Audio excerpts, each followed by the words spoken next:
Tony Green is a clean tech and sustainability educator and professional. He is a voice for sustainability and the adoption of alternative energy technologies. He has over 15 years of experience as an engineer, as well as sales and marketing in high tech and clean tech. He's also a science instructor and teacher. All this allows him to explain complicated topics in easy to understand terminology. Tony is a founding member of the Tri-Valley chapter of the Citizens Climate Lobby. And I read that he will be speaking at the Indivisible meeting in Livermore this Sunday at the library at 1:30. Good evening. Good evening. For those of you that don't know me, my name is Tony Green, and tonight I'm going to share with you as much as I possibly can about carbon dividend and how it can cause change. Before we started, I wanted to provide a brief overview of the path that we'll take on this presentation. I'll start off with why we need to price carbon, then I will touch on where carbon dividend comes in, the change that we're looking to cause, and finally, where we need to go from there. And so with no further ado, if there aren't any questions, I'll dive right in.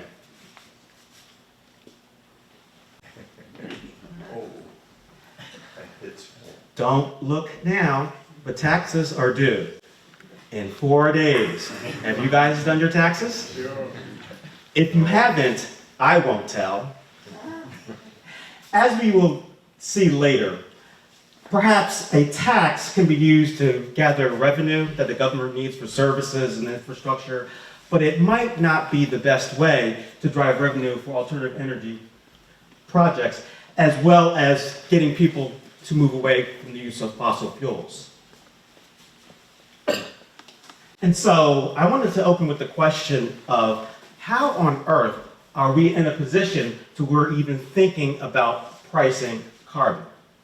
How are we in a position to where we're even considering how to price carbon? Well, I'm going to tell you what I know. I know that we burn a lot of fossil fuels.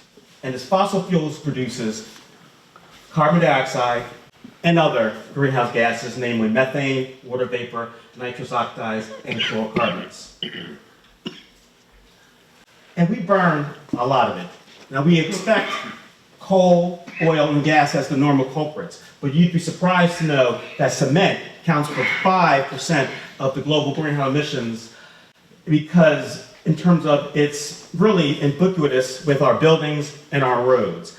And so, but this is the amount of carbon emissions that we emit. And so what's happening is this is causing our atmosphere to warm, which is changing our climate, which is ultimately changing our weather. And here's the result. This is the average temperature of the Earth relative to 1961 to 1990. And as we can see, the path is increasing with really no end in sight. And so science tells us that there could be certain things that could attribute to this. We could attribute it to natural cycles. We could attribute it to the orbit of the Earth. We could attribute it to other scientific factors, but these factors would promote a cooling of the planet. And as we see, the planet is warming. And so what scientists come to believe is that we are causing this warming by our consumption of fossil fuels. And so the question I wanted to ask is, how can this be? Why are we so prone to use fossil fuels? Well, I'd like to share a little story with you. There was a guy named Thomas Edison, and he believed a long time ago that electric vehicles were the way that we wanted to go in terms of transportation. And as history would prove, he was correct. In the beginning, around 1900, electric cars were the rage. Everyone wanted an electric vehicle. But what happened was technology improvements in automobiles really cut the gap. And so then what happens, by the time 1912 rolled around, and there was a gentleman named Kerring who figured out how to automatically start a car, and then combined with the fact that it was perceived that there was cheap, unlimited source of fossil fuel, everyone had been using automobiles ever since. Except for me. In 2009, I made the conscious choice to buy a hybrid. And yes, it cost me money. And at the time, I had a good job and I could afford it because I thought it was important to contribute to our planet. But in retrospect, I thought about it and I said, why should the fact that I had a job and had the money to make that choice affect that choice? It shouldn't come down to having the funds to do the right thing. And so technology has moved forward with renewable energy technologies, which have almost brought the cost of renewable technologies almost to the cost of fossil fuels. However, we are not quite all the way there. And so then the question comes into and says, well, how do we close the gap in terms of cost so that it's not an option? Well, one of the things that I've learned is anything that you want to allow people to use less of, if you price it more, its tendency tends to go down. For instance, cigarettes used to be 50% adoption years and years ago, and once that made more expensive, that number came down to 10%. And that is what we mean really by pricing carbon, in terms of making it more expensive as a way of promoting the adoption of other non-fossil fuel technologies, namely renewable energy. And so we do know how to solve this. If we want less of this, we need to make this more expensive. And so at this point, I wanted to talk about some options that we have in terms of making it more expensive. We all know what taxes are. Taxes are basically taken from your taxable income, and it's basically a product of your tax rate and your taxable income. And so the problem with taxes is taxes have the appearance of going away. Your tax money gets spent, where did it go? And so we at the Citizens Climate Lobby, and we'll talk about them later, but we prefer not to use the term tax because it has such a negative connotation. I can see the frowns. I said the word tax, and everyone started to frown. And so that's one of the pricing options that people have actually used to price carbon. The second option was a cap and trade. For those of you unfamiliar with a cap and trade places firm limits on pollution. And then what happens is that's the cap. Now the trade is that companies can buy and purchase allowances against that to not emit pollutants into the atmosphere. And what it's designed to do is to create a market for stopping pollution. And so California, for instance, has a cap and trade program. It's the fourth largest in the world behind the UK's program, Guangdong, China, and Korea. And so what happened, it was passed by AB 32 in 2013 is when it actually became implemented. And so it was designed to do some things. It was designed to reduce emissions. The goals of it were between the years 2013 and 2020 to reduce emissions by around 15% or so, and then another 40% up to the year 2020. And so it was pretty ambitious. All right, so then the question comes down to is, how has that worked out for the state of California? The data that I was able to find was that it reduced emissions 1.5% in the year 2015, which was the latest data that was available. And so, but ultimately, and what the next slide after that is, it really has been a work in progress. And so more time is going to have to see to whether we would really get the full impact of the cap and trade. But good has come out of it. And that a lot of the funds that were provided by the fees have funded a lot of renewable energy programs, and it also has helped in the local economies, especially in disadvantaged communities. So there has been some good that has come out of it. However, more time will need to go to really see the full impact. Okay, some of the good things that came out of the cap and trade program in California among helping disadvantaged communities, and it also helped clean the air. And so it did actually have some positive effect. The last pricing option that I'd like to talk to you guys about is fee and dividend.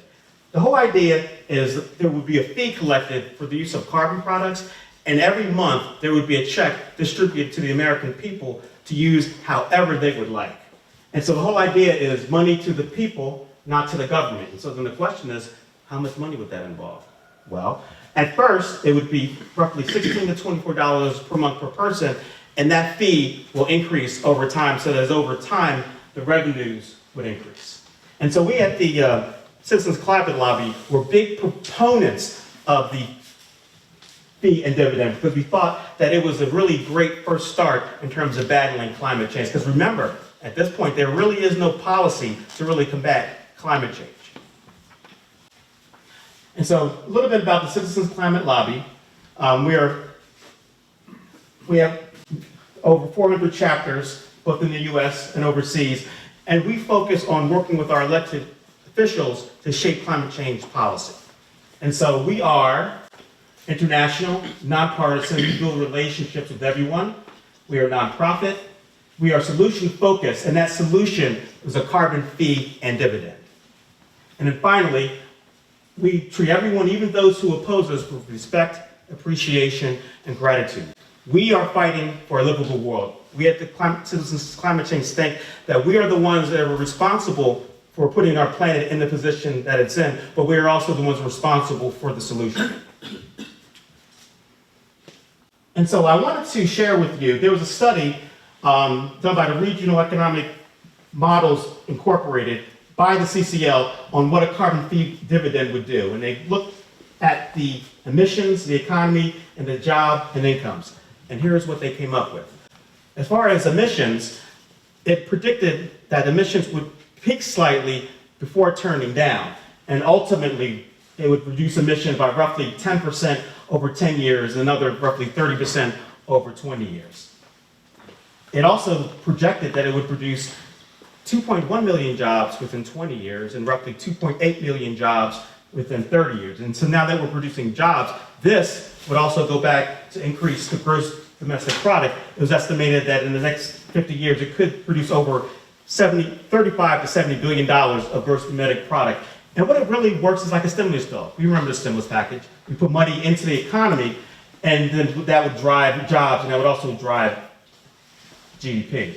Health. We all know that emitting fossil fuels cause pollutants, mainly asthma, respiratory issues. And so it was predicted that this would save over 13,000 lives every year due to emissions that wouldn't be emitted. And over the course of the next 20 years, the possibility of saving over 227,000 lives. And then finally, it would help boost income because, as I said, the fee would increase over time. And so within the next 20 years, roughly it would be $300 for every American family a month. And within 30 years, roughly $400 per month. And that goes into your pocket to spend as you like. And so we were very, very, very pleased when it's called the Energy Innovation and Carbon Dividend Act was introduced into Congress. And this had many of the things that the CCL wanted. Mainly the fee and dividend. And the way it was going to work is in the first year, carbon was going to be taxed wherever it came into the country at $15 per megaton. And then it would increase $10 per megaton every year thereafter.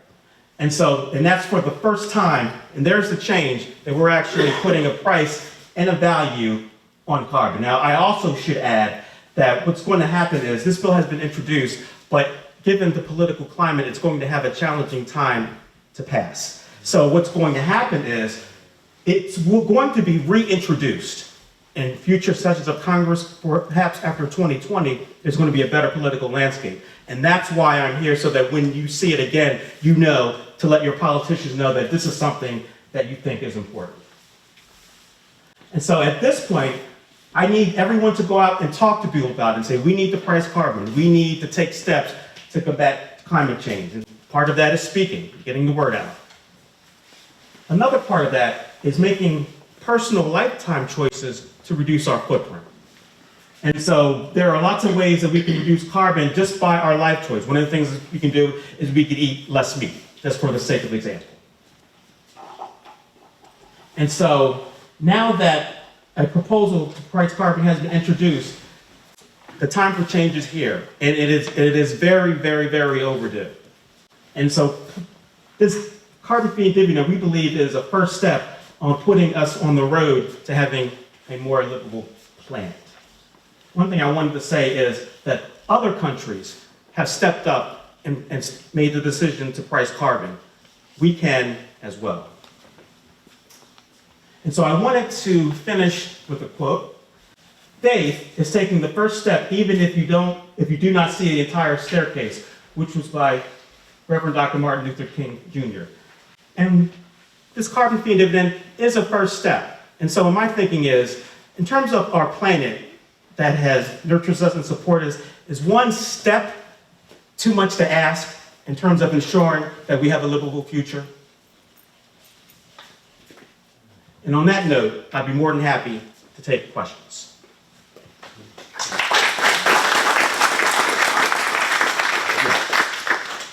Can you do this on the state level, or is it gonna be on the federal level? Well, actually, due to really no consistent policy on the national level, most of the action has occurred at this point on the state level. And so, but we feel it's kind of important that as a country, we need to have policy. If you look at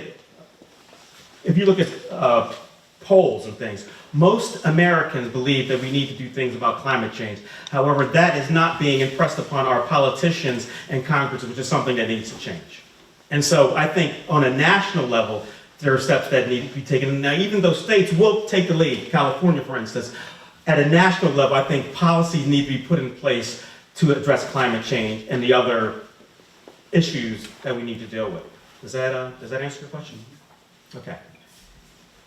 Cool, thank you. Any others? What countries are, you said that other countries are pricing carbon? Yes. What other countries are doing it? Well, China's pricing carbon. Actually, there are 11 or 12 other countries that are pricing. Pakistan is pricing carbon. The European Union is pricing carbon. Now, they've had various results, and I should also mention that some of them have decided to use a tax, some of them have decided to use a cap and trade, and some of them are in the process of really deciding which way to go. But there is a history of other countries deciding to price. Canada, for instance, is pricing carbon. And so the precedent has been set that for countries to price carbon, and I think it's time for the United States to kind of step in line. Has anybody done the fee and dividend approach? Yes, the fee and dividend approach has been introduced into Congress as a bill. There was any other country doing it now? Oh, it's any other countries of fee and dividend? I believe so. I'd have to look up to find the exact countries, but yeah, I believe there are a couple other countries that have tried this method of pricing carbon. And what people like about it is that the money goes into their pocket. Now, what I should have mentioned is it's designed to be 2/3 revenue neutral, being that 2/3 of America should make money on it. And in terms of the extra cost of some of the technologies, because we know what happens when the gas companies get a fee, they're going to pass that along. And so it's designed to help the common guy help offset that fee. Was there any question? Yeah, well, saying it needs to be done on a national level, then I take it would fall to the federal government to administer such a program? That would be correct. It would be like an income tax refund. And so what would happen, you'd get a Department of Treasury.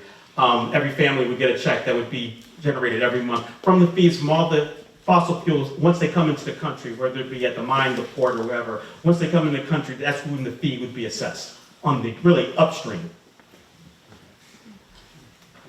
All right, thank you. Thank you very much.